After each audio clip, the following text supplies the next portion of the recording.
Donc bonjour à tous. En tout cas, je vais vous dire une chose qui me fait aussi très plaisir, et puis après on va avancer, parce que ça va d'échanger, ça nous fait plaisir, tout ça.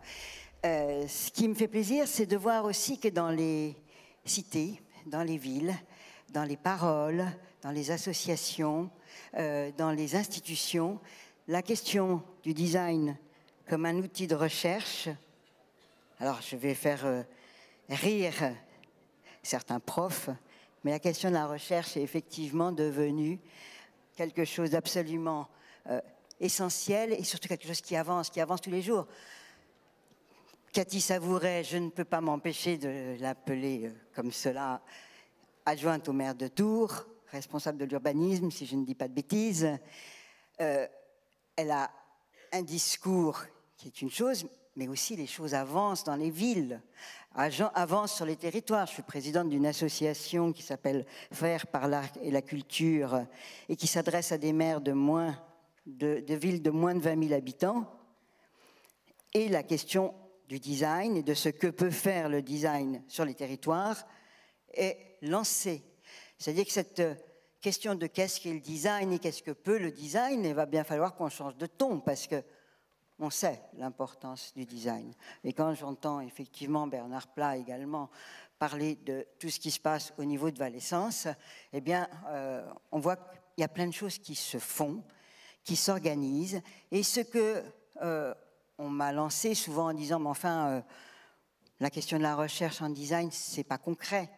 Non seulement, en plus, je sais même pas me servir des ordinateurs qui sont pas des Mac, moi. Je suis formidable, c'est entré.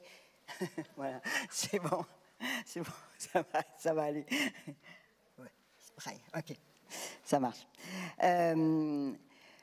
Donc, oui, la question de la recherche, elle est, c'est pas concret, c'est pas local, ça n'intéresse personne. Franchement, nous, ce qu'on veut dans nos villes, dans nos villages, c'est d'avoir des choses concrètes qu'on peut faire, etc. Alors oui, bien sûr, il faut avoir des choses concrètes. Oui, bien sûr, il faut faire. Agir en local est absolument essentiel pour que la parole se repartisse. Encore faut-il qu'il y ait une anticipation et quelque chose qui se passe au niveau de tous les endroits où notamment on forme des jeunes étudiants, des jeunes chercheurs qui vont travailler ensemble, comme l'a dit aussi d'ailleurs Valescence Bernard Plat, c'est-à-dire effectivement qu'il y ait des chercheurs en design, des chercheurs en sciences, des philosophes, des historiens et des designers praticiens qui travaillent ensemble. Et cette notion de communauté, de commun, on va en parler beaucoup dans cette journée. Donc, je prends effectivement mon thème. Le constat, je pense que nos amis, nos intervenants officiels du démarrage l'ont fait. On sait que le constat est un peu terrible. Vous avez, je pense, dans les mains le livret de la journée. Alors, je ne vous demande pas de l'ouvrir, fermez-le tout de suite. Donc, par contre, ce que je voulais dire, c'est que vous allez trouver à la fin du livret quelque chose que j'ai intitulé un glossaire, qui permet aussi, parce que tous ces documents, ça doit être des lieux, des endroits où on arrive à avoir une information complémentaire, il faut pouvoir échanger nos cultures, échanger nos mots, se comprendre. Donc, qu'est-ce que c'est que l'Anthropocène? Tout le monde ne le sait pas. La succession de l'Holocène, bon, ok, c'est une chose, et l'Anthropocène, effectivement, c'est ce moment que nous vivons depuis 1780, date de la Révolution industrielle, mais depuis déjà même avant, où l'homme est devenu l'acteur majeur de tout ce qui se passe sur la planète. C'est-à-dire que l'homme est pour l'instant le pollueur majeur. Et on le sait, on est dans une situation compliquée. Donc le constat, il serait terrible si je commençais là-dessus. C'est à peu près indiqué, mais ce qu'il faut, c'est arriver à savoir qu'est-ce qui est faisable. Donc, et ça demande du temps, ça demande de la réflexion, ça demande de passer par des choses tristes, ça demande de passer par des choses gaies. C'est ce qu'on va essayer de faire aujourd'hui. Donc le constat, c'est que la solution, pour l'instant, est d'essayer de faire une réduction des impacts et d'imaginer ensemble des sociétés plus inclusives, plus attentives et plus responsables. Je ne sais pas si ça fera tout, mais si on ne fait pas ça, on n'aura pas la chance que ça avance. Il y a des pistes de régénération, il y a quand même effectivement... alors tout le monde dit oh, je suis contre le progrès, je suis contre le progrès. Néanmoins, effectivement, la question du numérique et la question de l'écologie, si on n'en prend pas conscience et si on ne l'étudie pas, ça n'avancera pas. La question effectivement de tout ce qui est les connaissances nouvelles et le partage des savoirs, c'est une question fondamentale. Partager le savoir, partager les solutions, discuter ensemble, échanger, ne pas effectivement se confronter à cette histoire, c'est moi qui ai fait, c'est moi qui sais tout et je sais tout. Non, moi, arrivé à mon âge, je ne sais rien. Mais si on se met ensemble, si on réfléchit ensemble, à ce moment-là, on avance. Donc, une réflexion prospective, coup de chance. Le designer, depuis très longtemps, il sait ce que c'est que la question de la prospective, c'est-à-dire d'anticiper, de représenter, de donner à voir. Il ne s'est pas toujours échangé, mais il a appris ces derniers temps. Donc, le designer, il est passé d'un artisan qui produisait à un visionnaire et un chercheur. C'est ce qu'il a fait toutes ces dernières années. Et ça permet d'avancer sur cette notion de métamorphose. La recherche, c'est ce lieu de partage, j'en ai parlé. Et aujourd'hui, qui sont là? Qui est là? Alors d'abord, effectivement, histoire de modifier un peu les approches, quand je dis qui est là, je vais déjà faire venir la personne qui va complètement, effectivement, m'aider, qui est Laurent Denys d'Estrées, et qui va me rejoindre parce que j'en ai besoin. Vraiment. Mais non seulement j'en ai besoin, mais c'est un vrai plaisir de l'avoir. Donc, je vous demande de l'applaudir déjà. Ça va le mettre en forme, et moi aussi. Merci beaucoup. Merci, Jacques. Alors, si j'appelle Laurent Denys d'Estrées, c'est qu'il a effectivement, à notre demande, celle à la fois de Régine et la mienne, pris le rôle du modérateur, et qu'il va donc animer les tables rondes où vont collaborer, coopérer nos intervenants.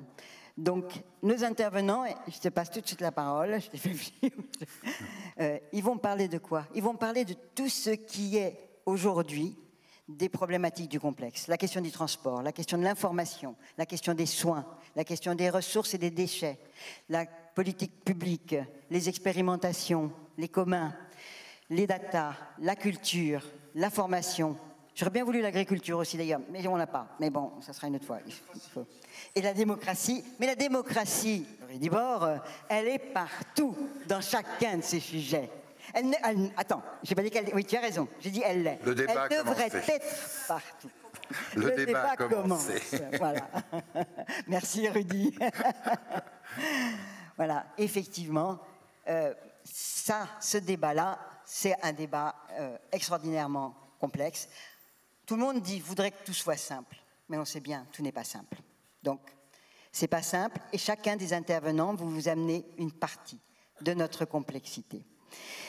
Donc, pour Laurent, en l'occurrence, il va s'occuper de 3 tables rondes. La première table ronde, tu veux, je te laisse la parole. Allez, la première table ronde va réunir 3 invités qui sont Patrick Juin, je ne sais pas si... Ah ben le voilà, on peut l'applaudir. Il arrive tout juste. Merci à toi, Patrick. Rudy et sa démocratie, dont il nous parlera à voix haute et fortement. Merci, Rudy.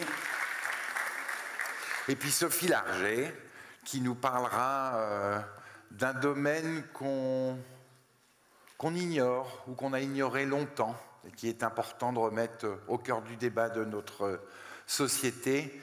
C'est tout cet univers par rapport à la maladie, aux soins. Il est important d'en parler ici. Vous pouvez vous lever finalement quand il dit votre nom, finalement comme bah oui, voilà. Levez-vous, Sophie.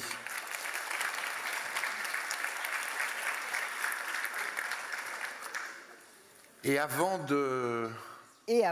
la table ronde, parce qu'on va avoir un rythme qui est assez simple, on aura à chaque fois une ouverture avec un sujet qui sera représenté par un intervenant, et puis après une table ronde avec différents intervenants selon la thématique qui est abordée.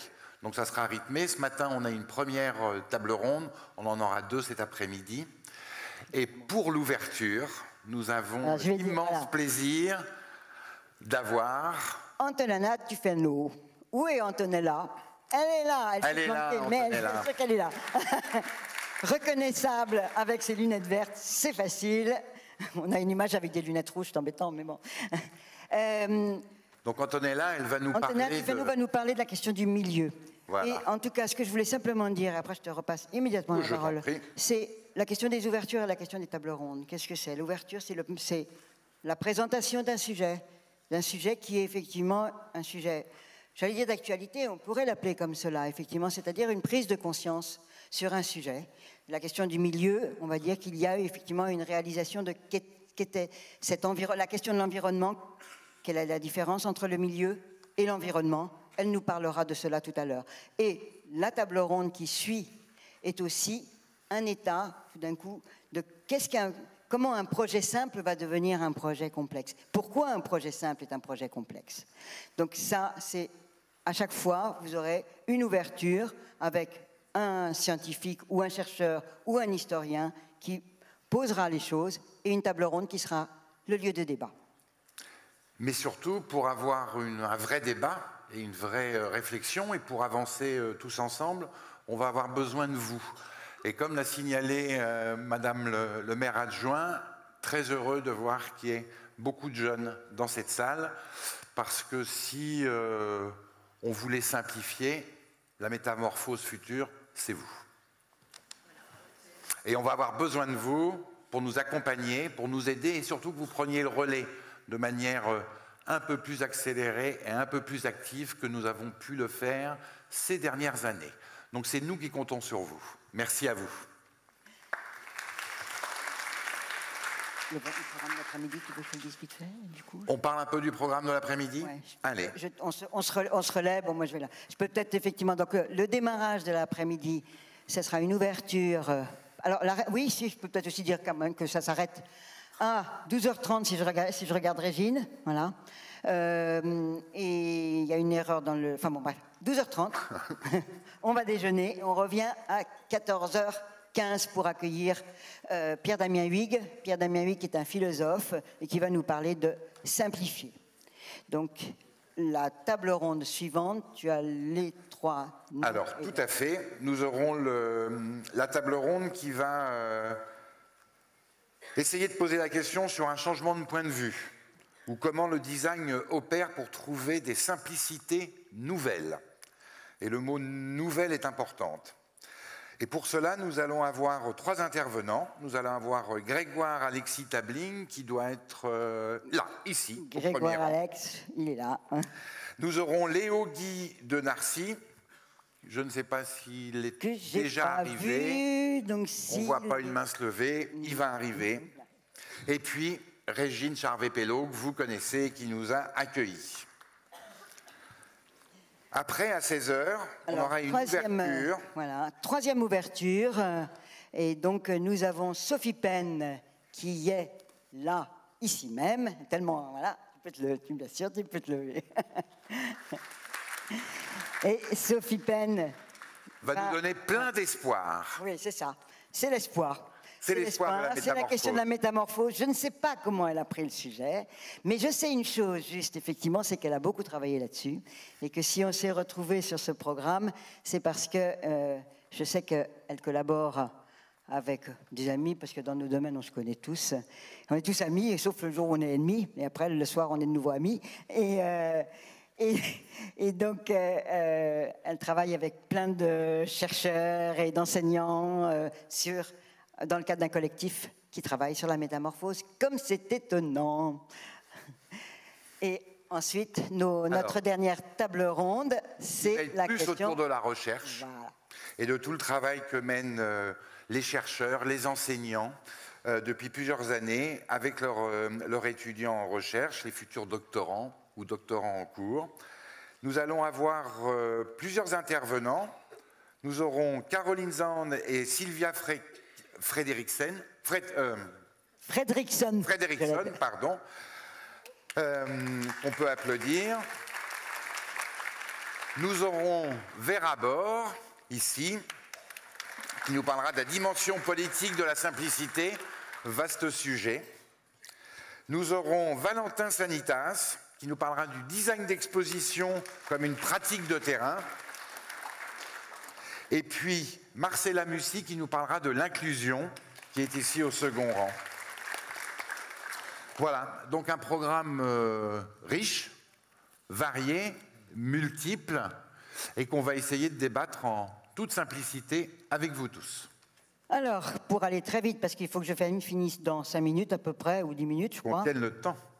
Attends, 4 minutes, ouais, 10 minutes. J'ai 10 minutes pour savoir, c'est bien, comme ça vous vous ennuierez pas. Donc, la simplicité, vous avez vu. Alors, c'est pour ça que j'ai parlé du glossaire tout à l'heure. Effectivement, c'est posé, effectivement, on peut commencer par ça. Voilà, les élémentaires, c'est-à-dire, effectivement, le simple. Alors, l'illustration, c'est quand même pour faire un petit clin d'œil à notre région, puisqu'il y a Duralex qui nous a conçu ce gobelet en 1954. 46. Même 46. Vert gigogne, que nous avons tous connu quand je dis nous, vous voyez, je ne suis pas de la même génération que vous, hein, dans les écoles. Et cet objet qui a l'air si simple, évidemment, bien sûr, qu'il n'a rien de simple.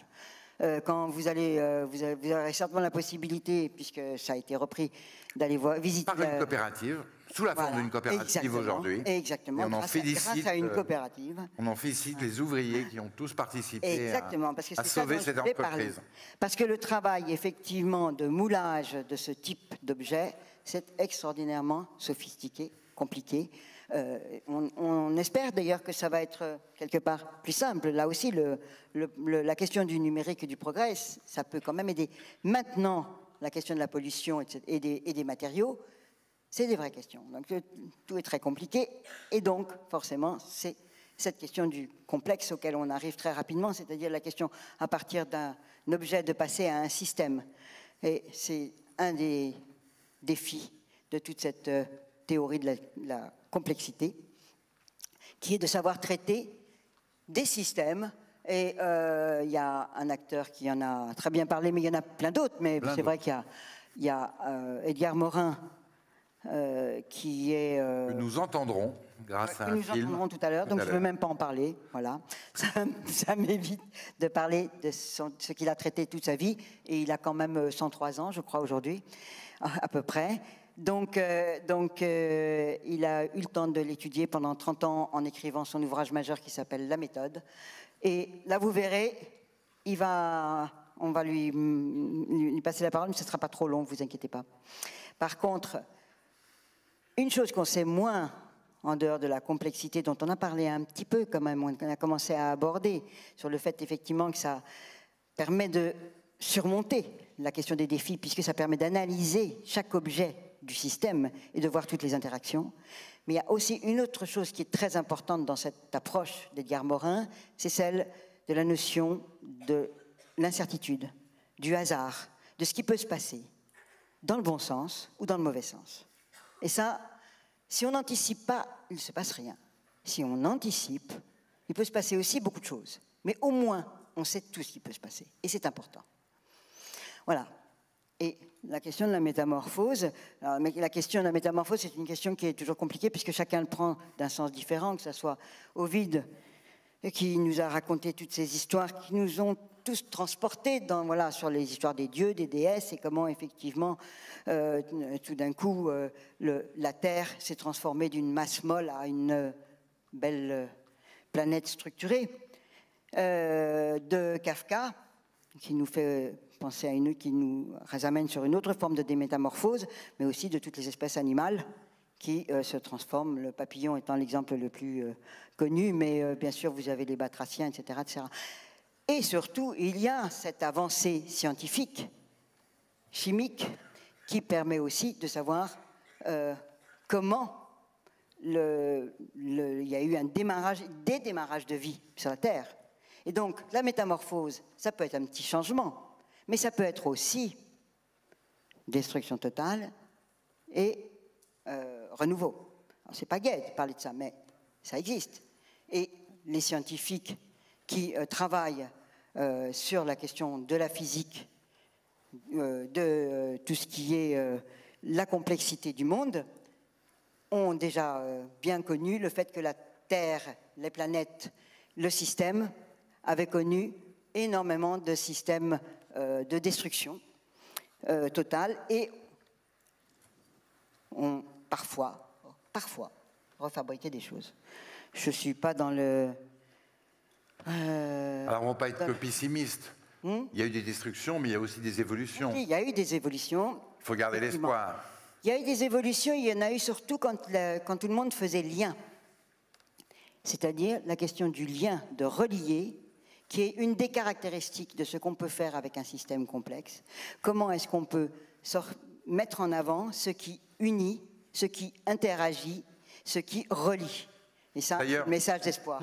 D'ailleurs, Edgar Morin va nous le préciser, mais l'étymologie de complexe, c'est complexus en latin, et c'est tisser ensemble. Ne jamais l'oublier. Voilà, donc le résumé du programme, c'est bien, on l'a fait, super. Les noms des gens, on les a vus. On le remettra, s'il le faut, en tant qu'il le faut, le programme. Donc, simplement, il faudra qu'on ait fait nos échanges avant 12h30. Voilà. On va tenir l'horloge, le temps.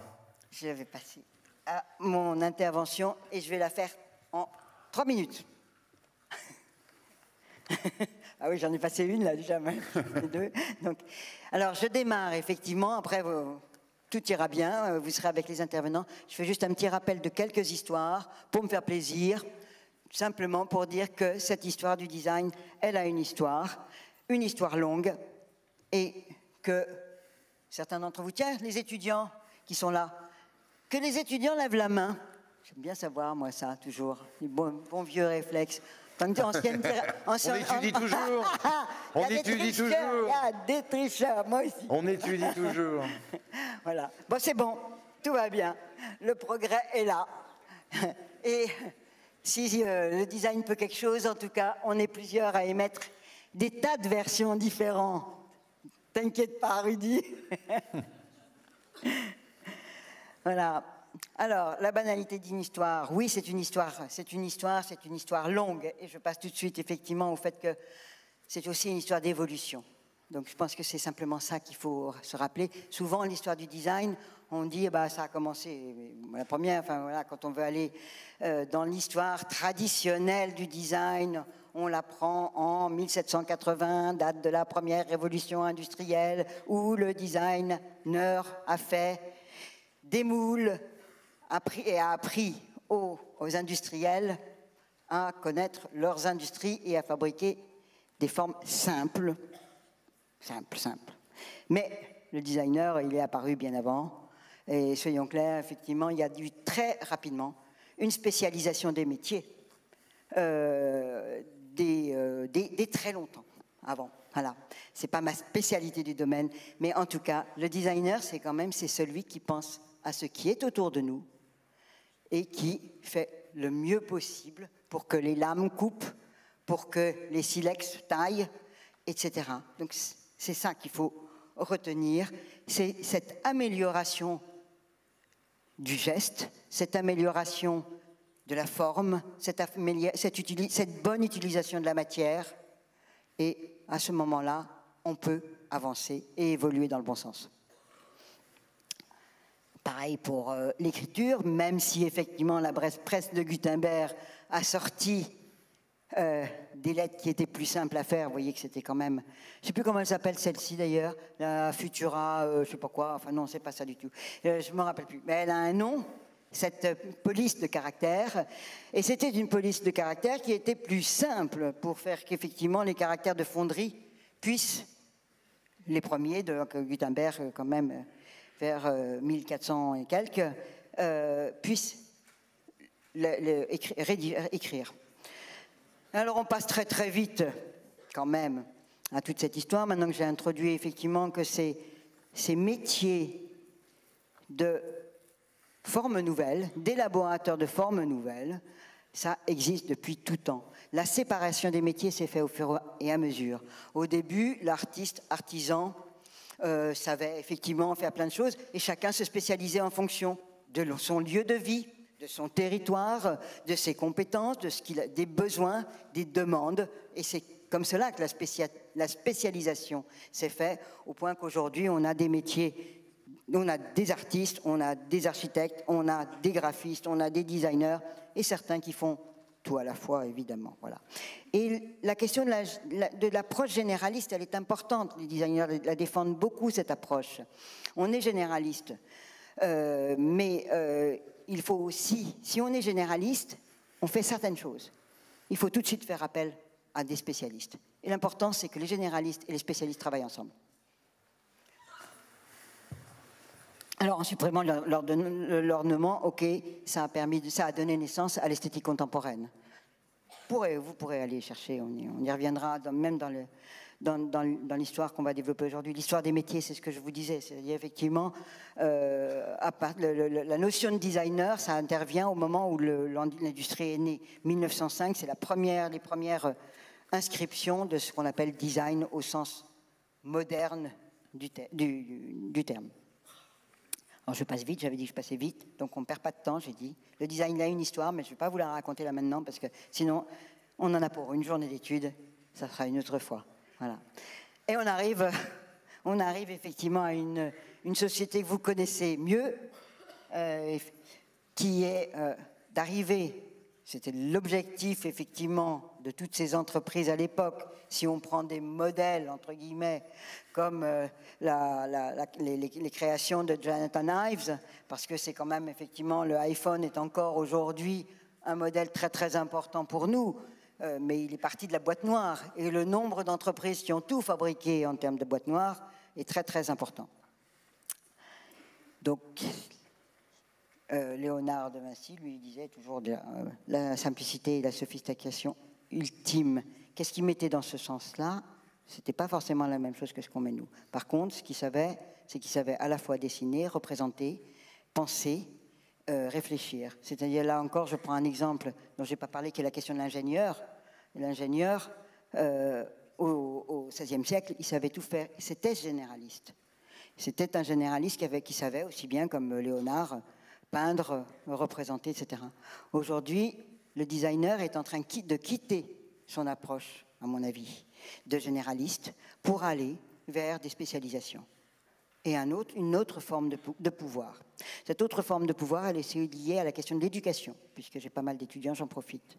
Quand on voulait être dessinateur industriel il y a une cinquantaine d'années, on arrivait à un niveau d'études, on va dire, on avait le bac et on avait fait une classe industrielle, de dessin industriel.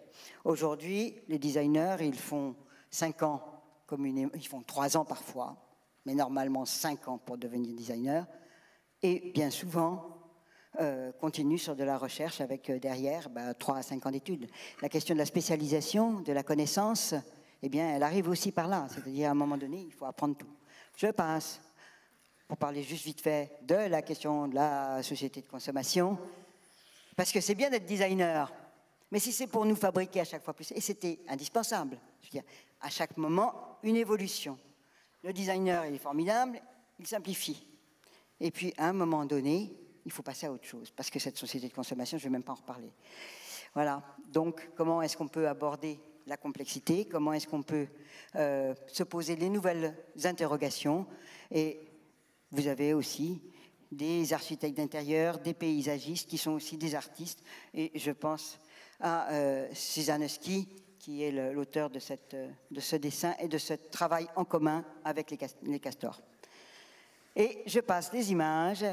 On arrive sur la question de la métamorphose, les mélanges et tout ce qui pousse tout seul et que ce soit les araignées ou les champignons, c'est la suite effectivement de cette question des métamorphoses auxquelles on a toujours rêvé, où les racines pouvaient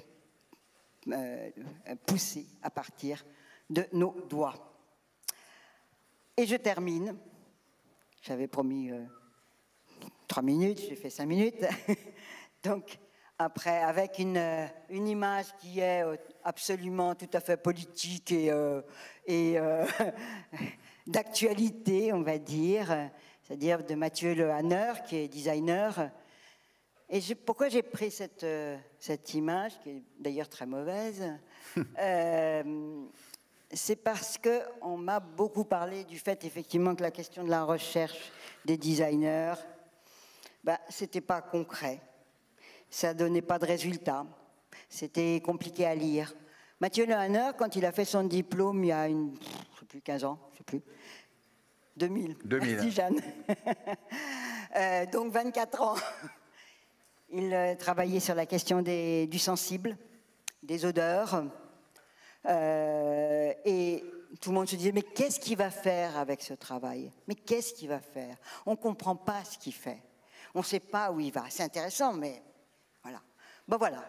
Je me suis dit, tiens, je peux juste dire ça en finale, c'est dire la question de la recherche. Alors, elle peut être appliquée.